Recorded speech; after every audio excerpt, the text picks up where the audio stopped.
Bilingualism can help close learning gaps for bilingual students. The gospel of the day is that raising children to speak and understand more than one language is good for their cognitive development. A number of studies released in the past few years have indicated that multilingual speakers may even have more focused brains and higher processing abilities. Not surprisingly, this research and the media attention that has accompanied it has led to renewed efforts among more affluent parents to secure spots for their children in language immersion schools and employ multilingual nannies who can expose their wee ones to another language from the earliest ages.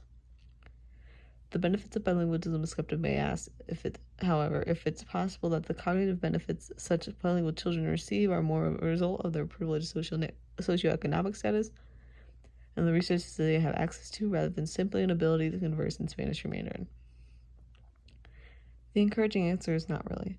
Studies show that the brain does indeed gain cognitive benefits from being bilingual regardless of one's socioeconomic status, and that has potentially significant implications in the United States, where native bilinguals tend to be poorer than the general population.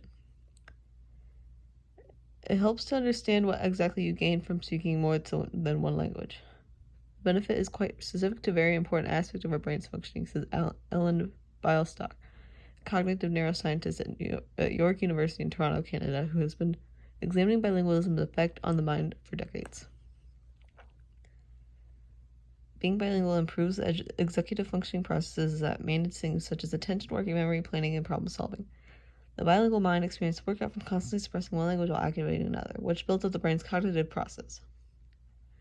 Overall, kids from poorer socioeconomic backgrounds tend to perform worse than wealthier kids on executive functioning matters. Bilingualism, it appears, can help compensate for that gap. This is the most important cognitive system we have, Bialstock says.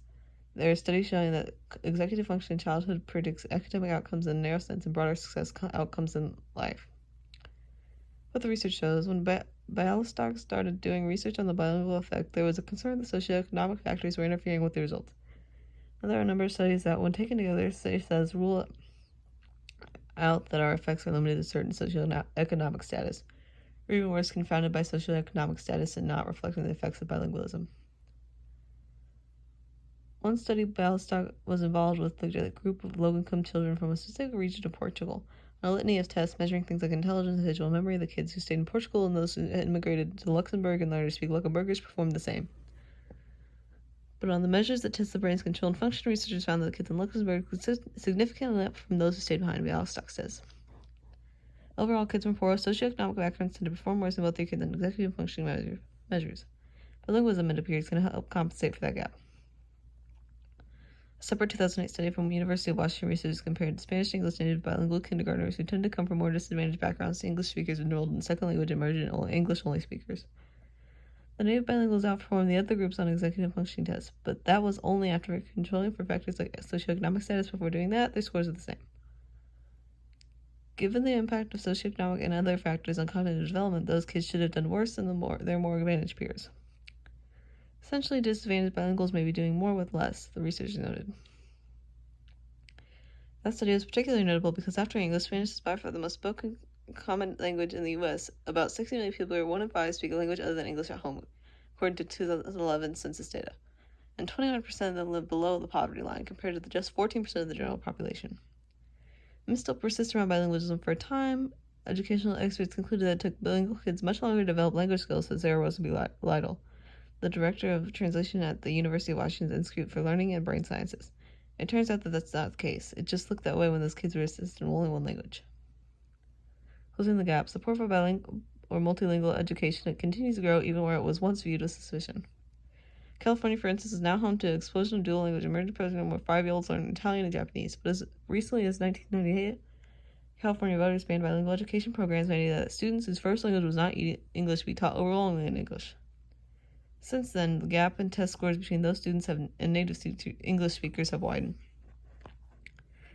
Encouraging bilingualism could help towards closing that gap. While there's no benefit to bilingualism with general IQ and things like that, says Little, if you think about the structure of a classroom today, kids are often asked to switch tasks pretty quickly without retention time. The idea is that bilingual kids are going to be better at task switching. But being bilingual does not exist in a vacuum for many children, particularly those who come from poor socioeconomic situations, and having to deal with societal factors that discourage or don't value bilingualism can harm them. This is Afra Hersey, a literary education professor at Loyola University in Maryland, who has researched bilingual teenagers and their school experiences. Bilingualism as a distinct advantage is not valued as much in the United States if you're a child from a low socioeconomic circumstance, she says. There are complicating factors with an immigrant community as well, as immigrant kids tend to pick up English quicker than their parents, which puts a strain on the family cohesion, puts parents and children at odds with each other. Overall, though, there is a benefit to being bilingual from which everyone, regardless of socioeconomic status, stands to gain.